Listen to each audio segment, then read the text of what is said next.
To start off, adding half a cup of melted butter, not room temperature butter, we're gonna use melted one this time. To that, we're gonna add half a cup of powdered sugar and finally half a cup of room temperature yogurt. Since we are using melted butter and powdered sugar, there is no need for creaming up. Just mix all together. Adding 1 teaspoon of vinegar and just slightly mix. Now it's time to add in our dry ingredients. To the sieve, adding 1.5 cup of flour,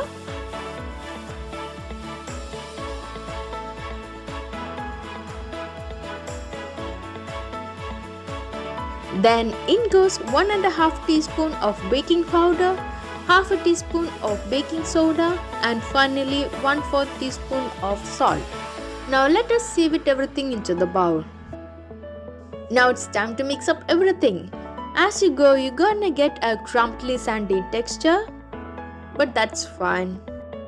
We have few more wet ingredients to add in to make it a smooth and runny batter. So adding 2/3 cup of room temperature milk. It's better to add the wet ingredients little by little and mixing up properly for every section. In goes 1 teaspoon of vanilla essence. Finally, a 1/4 cup of hot water and mix it thoroughly. Now it's time to divide our batter into 12 equal parts. For that, we need to get our batter weighed. So what I actually did was I pre-weighed the bowl that I'm gonna use for making the batter.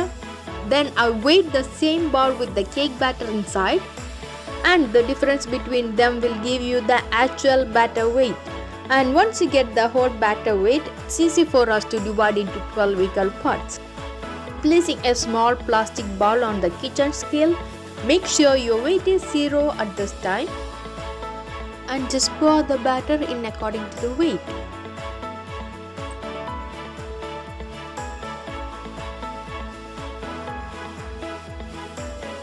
This batch is going to be the first layer and this batch is going to be the second layer of our cake. It's time to add our color to our measured cake batter. I'm going to use 6 different colors for this rainbow cake. So you will have 2 sets of red, orange, yellow, green, blue and purple. Here I have a 7-inch well buttered and lined cake pan. And we're gonna add in our colors one by one on top of each other to get that beautiful and unique multicolored layer cake. Give it a tap after every color. Try to add in our colored batter at the center and try to tap it once or twice on the kitchen counter just to let out the air bubbles and also helps to spread our batter. Since we are using an eggless cake, the batter is going to be quite thick when compared to the batter with egg. Once you pour the last color, give it a tap and after tapping, make sure your batter reaches all the corners of the pan. The cookware that you are going to make the cake needs to be preheated before placing your cake. I am preheating my cookware on low flame for about 10 minutes. Make sure you keep the lid on during this process. Once our cookware is allowed to preheat, time to place our cake pan. After placing this small plate, I'm gonna keep my pan on top of that. Close the pan and cook for 40 to 45 minutes until our cake is done. It's been 45 minutes to be precise. I hope our cake is done. Let's check it using a toothpick. If the toothpick comes out clean, the cake is done. Once it is allowed to cool down, I'm going to take my cake out of the pan. Using a sharp knife, just going through the sides of the pan, just in case it does not stick to the sides of the pan. And look at that vibrant multicolored cake. I like to make these vibrant colors, especially on cake. And it makes me happy when the color does not fade even after baking. For the second layer, we're gonna use the same technique in a reverse order.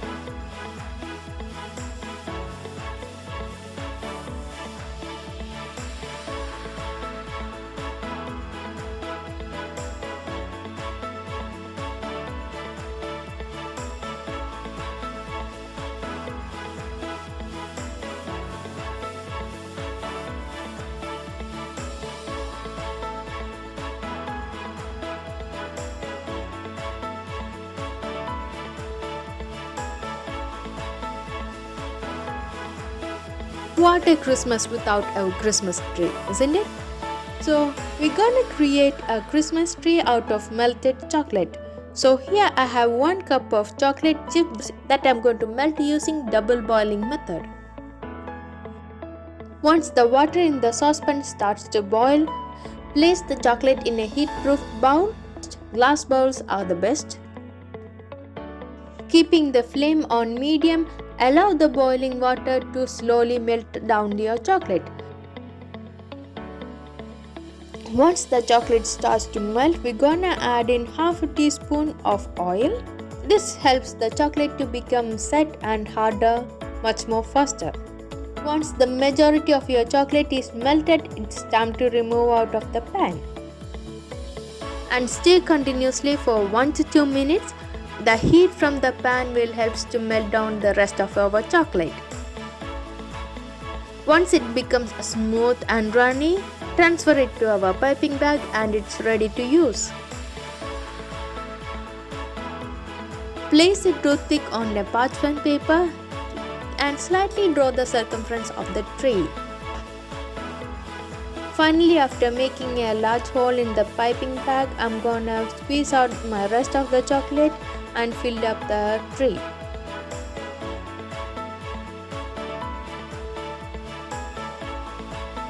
To that, I'm gonna add some sprinkles. Make sure you add your sprinkles before the chocolate sets. For the other tree, I'm just gonna squeeze out my chocolate in a zigzag manner. Now I'm gonna refrigerate my chocolate until they become set. And once they are set, they will come out easily out of the butter paper. Look how gorgeous our tree is.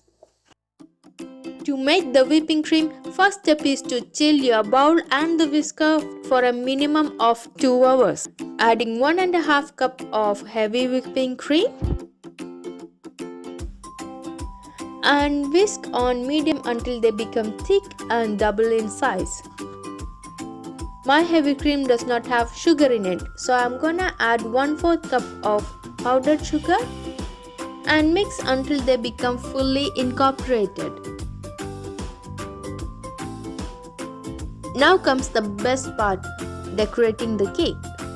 So placing the first layer of cake on the cake base and popping out the filling using a piping bag.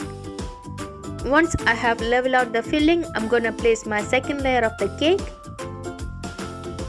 and finally covering the cake with the rest of my whipping cream.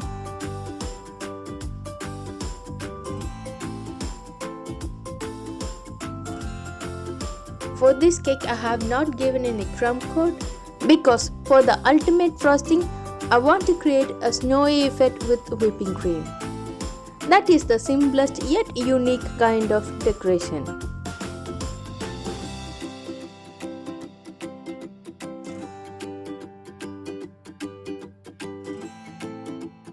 So what you want to do is, after covering up with the whipping cream, using a spatula, just tap it over. Place the spatula on the whipping cream and just take it off. It will create a spiky and uneven surface.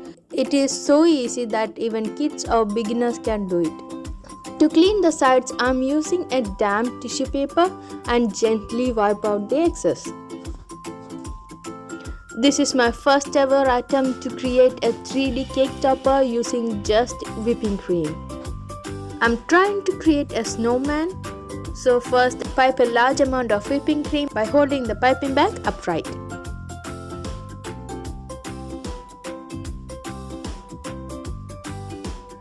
I don't like the second ball, so I'm gonna remove it and try it again. As I said, this is my first attempt. Hope it work out well. For making the gift, I used the same technique as I done in the snowman. Placing some sprinkles for our snowman. I'm trying to make a square box out of whipping cream. Very gently and slowly.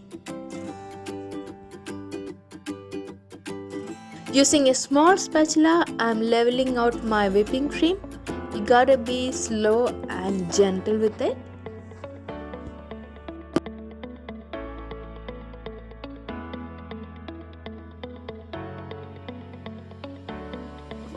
For the first attempt, I'm very happy with this work.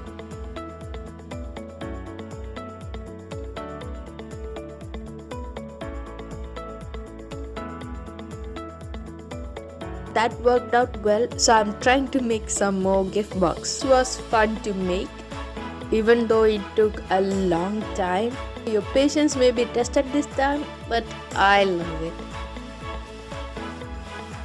Those cute mini gifts out of whipping cream, how awesome it is!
Okay, now it's time to place our chocolate Christmas trees.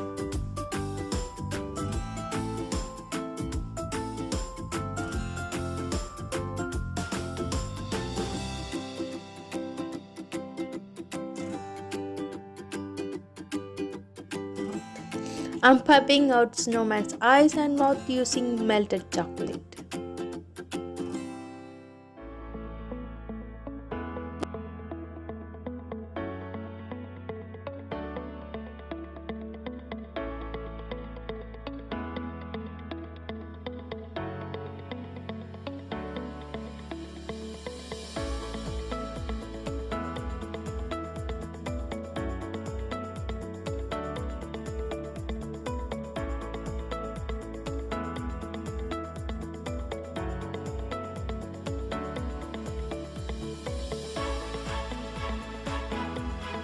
Okay, it's time to reveal the Christmas gift inside our cake.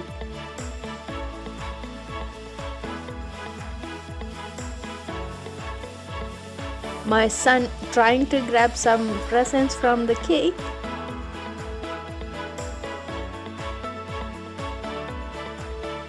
Oh, look at that cheerfully beautiful rainbow cake with that beautiful and gorgeous colors.